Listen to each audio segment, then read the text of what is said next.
Hi there, this is part 2 of the Nethers Saga. In the last video I told you about the going in for the operation and coming out intact. After the operation I went home and spent a considerable amount of time in bed with a drain tube out of my groin, which was not very pleasant. Nice little bag strapped to my leg to collect any of the fluids that were being drained out. Spent the best part of, 3-4 weeks more or less laid up in bed, trying to work from the laptop from bed. I was sustained by Cheryl, who was very kindly helping me out and keeping me fed and watered, as certainly initially moving around was pretty uncomfortable and not very pleasant at all. So during this period of recuperation, which was extremely frustrating for me, being quite an active person, despite being tied to the desk quite a lot, not being able to get out at all hardly, was extremely frustrating.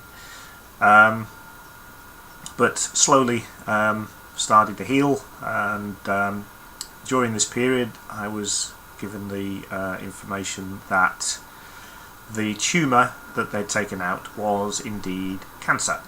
It was a sarcoma, quite a rare one. Apparently they only come across about 300 of them a year in the UK. So not one they know a huge amount about, and they said to me that the prognosis was, well, pretty good if they did certain things, which was basically to go back in again, open me up, remove all of the scar tissue from the previous operation, which in itself was quite extensive. Remove one testicle and the tube to it. The tumour was growing around the sperm tube, which carries all the blood and everything to the testicle. So they wanted to remove the whole testicle and the tube and all the scar tissue. And then on top of that, hello mouse, on top of that, they wanted to then, once I'd recovered from that operation, which would have been another probably 4 weeks, they wanted to dose me with radiation on a very regular basis for about a month. So that would be focused radiation on my groin, which would basically burn the hell out of my skin and not be at all comfortable. So this was not something I was particularly keen on having anyway. Who would be? You'd have to be a bloody idiot to want to go through that sort of pain and discomfort. So while I was recuperating, I started investigating online, which is often a dangerous thing to do, because you never really know what information is accurate, genuine, and what isn't. So I spent some considerable time investigating online. I've always been very interested in having a healthy lifestyle, and believed for many years that plenty of exercise and good food is the way to a healthy life. Having a sudden tumour appear was a bit of a shock, but thinking about it, I realised that my lifestyle wasn't as healthy as it could have been. I was also carrying a mobile phone around on my belt in a little pouch every day, all day, and we now know that the radiation from mobile phones can cause cancer. So whether that was related to it or not, we don't know. We never will know. We'll never know what caused it, because that's the way of things. There's no way of telling what causes these things because there are so many things that can cause it.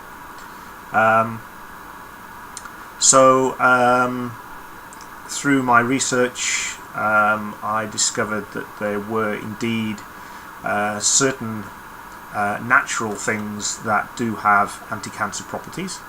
There are certain spices, herbs and stuff like that that have actually been shown to have anti-cancer properties. I mean, that's a fact, scientifically proven.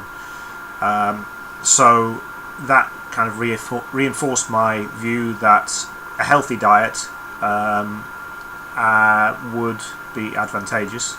So immediately my diet was changed drastically to something that was actually very healthy. Strictly organic food, as natural as possible, no processed stuff, cut out sugar completely, artificial sugars obviously, cut out a lot of stuff that potentially could either cause or allow the cancer to reappear.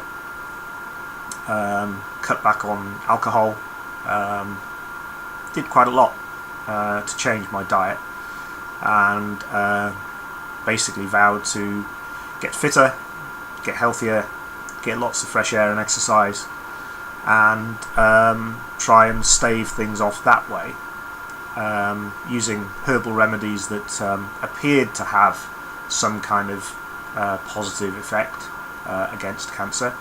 Again, these are kind of anecdotal reports, not necessarily scientifically proven, but my philosophy was quite simple. If it's not something that's going to actively harm me, then I'm going to give it a shot. The philosophy was, from the very start, to basically use anything I could to minimise the chances of this thing coming back, because the doctors were basically saying they've cut this thing, they'd left a little bit around the sperm tube, and they said, well, it could grow back, and because we've disturbed the cells, the cancer cells, they could spread around your body and set up home somewhere else. So the other thing they wanted to do was give me regular CT scans, which is x-rays. And of course x-rays cause cancer. I mean, that's again a given. They reassure you by saying that, well, don't worry, the x-ray only gives you the amount of radiation that you would get from background radiation over 3 years. So what they're actually saying is that they're going to give you 3 years worth of background radiation in the space of about 10 minutes. That worries me. It really does. It's supposed to be a reassurance, but it doesn't reassure me at all, because that is quite a lot of background radiation in a very short space of time, and it's not equivalent to 3 years worth of background radiation. It can't be. So that was again something I wanted to avoid. The radiation treatment they wanted to give me after the second op, again, the radiation can cause cancer. It seems that many of the anti-cancer treatments can cause cancer and do cause cancer. So again, that was a reason not to go down that route. I also asked searching questions of various doctors, mainly surgeons I was speaking to initially.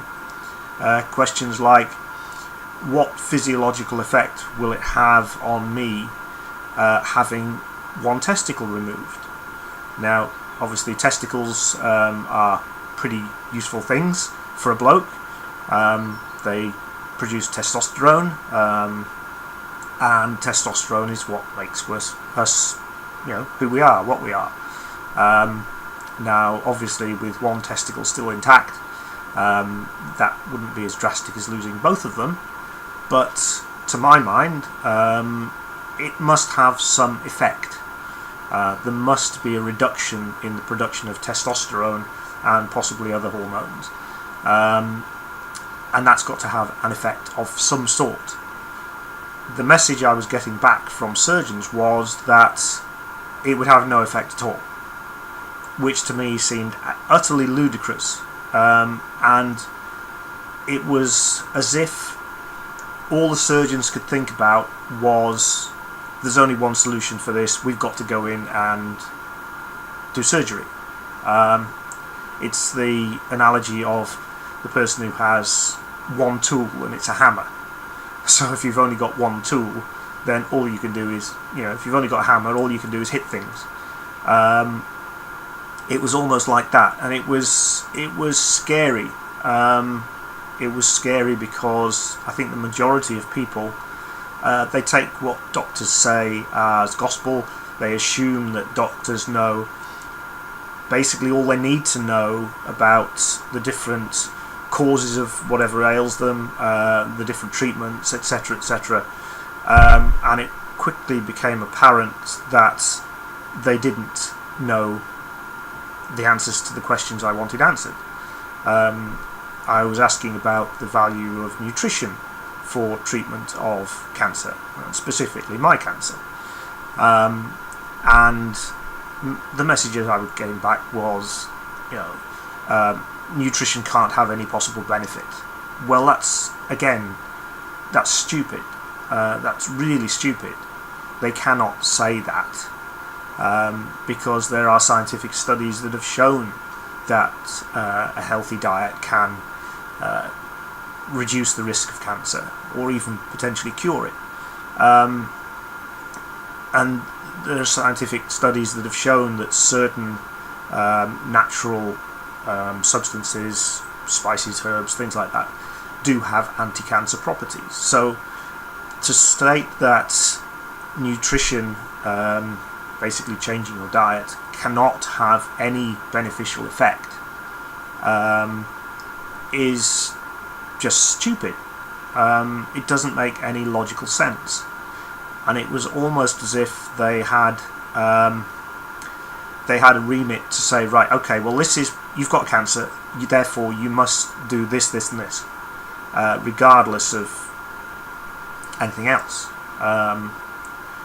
And I wanted to have proper in-depth discussions with these people about the facts, about what scientific studies had been done, what information there was about nutrition, the risks of CT scans, radiation, the actual statistical likelihood of the cancer returning. Now, obviously, it's not going to be exact because you can't predict all the variables, etc.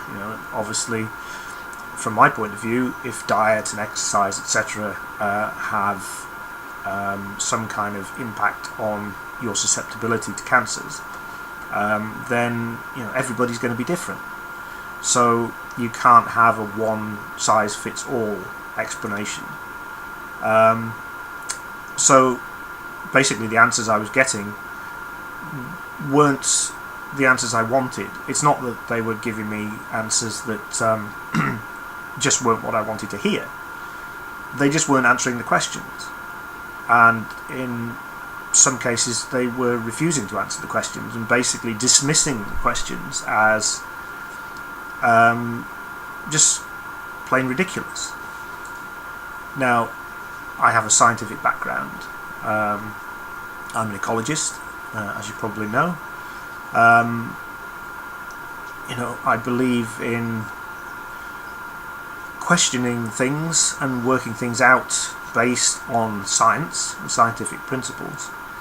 All I wanted was answers to my questions so I could make an informed decision about my health and the rest of my life.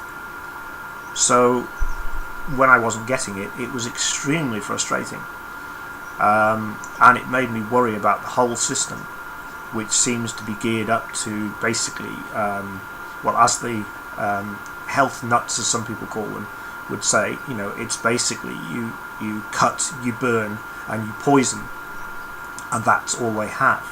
They do the surgery, they irradiate you, or the cancer, or both usually, and then they they use chemotherapy, which is basically toxic chemicals, which themselves cause cancer. So the whole system seems completely mad. And you read about a lot of people who have allegedly been cured, but it seems that the definition of a cure for cancer is that you're still alive 5 years after treatment. If you die in the 6th year from cancer, it's still recorded as a success. And again, that seems stupid. There are also examples, apparently, of people who have treated themselves or used natural treatments or used alternative treatments, even after being told by the conventional doctors that they couldn't do anything more for them, they just had to go away and die. There have been examples, apparently, of people who have gone to the so-called alternative treatments and made a full recovery. Now, even if only one or two of those is true, that must say something. So it scares me that all doctors can do is cut, burn and poison the cancers. And it's, from what I've heard, both personally, from personal experience with people I've known, and anecdotally, is that in a lot of cases they will cure the cancer, but it will come back, and it will come back with a vengeance. And again, from what I've read, it seems likely that this is possibly due to the fact that radiation and chemotherapy and all that stuff basically fucks up your immune system, which is what you need to defend yourself from stuff like cancers in the first place, and everything else. So anything that fucks up your immune system is going to be a bad thing, unless you want to live in a bubble for the rest of your life. So I was getting messages that I didn't like at all, and it was turning me away from the whole idea, regardless of the pain and the discomfort that would be involved, and the potential changes in my physiology through losing a testicle. Regardless of them, if it was the way to go, and if the price was worth paying, yeah, fine, go ahead with it. But it seemed to me, from what I was being told, that these people didn't actually know what they were doing. They didn't know the causes of these cancers. They didn't know what would happen if they did this, or this, or didn't do this, or this. They didn't know the likelihood of these things coming back. And again, bearing in mind my sarcoma is quite a rare one, apparently. It was a bit scary to think that they didn't know what I thought they should know as specialists. And I saw several people. I saw my local surgeon again, who told me, yep, got to go in, we've got to cut again, we've got to irradiate you, etc. I went to another surgeon in Birmingham. He told me the same. He's the guy who basically made me feel stupid for asking about nutrition. I didn't like that at all. In the end, I went to the Christie in Manchester, which I actually did get to speak to somebody who seemed to know a little bit about nutrition, and gave me some sensible answers to questions I had, even if those answers were, well, I don't actually know that, or we don't actually know that. It was something a bit more sensible. And they also said that if they were doing the surgery, which they would recommend, they wouldn't do the radiation because they didn't see the need for it. So this is two parts of the medical system who are giving me different messages. One saying you have to have the radiation, and the other saying you don't have to have the radiation. So that's a lack of joined up thinking, I think. There's no consistency across the system. So anyway, in the end they said to me, what you want to do, and next time I'll tell you what I told them I wanted to do. And for now, because I've waffled on for far too long, I'm sure, I will bid you good day. Hope you have a great weekend, or whenever you're watching this, have a great day, and I'll catch you next time. Bye for now.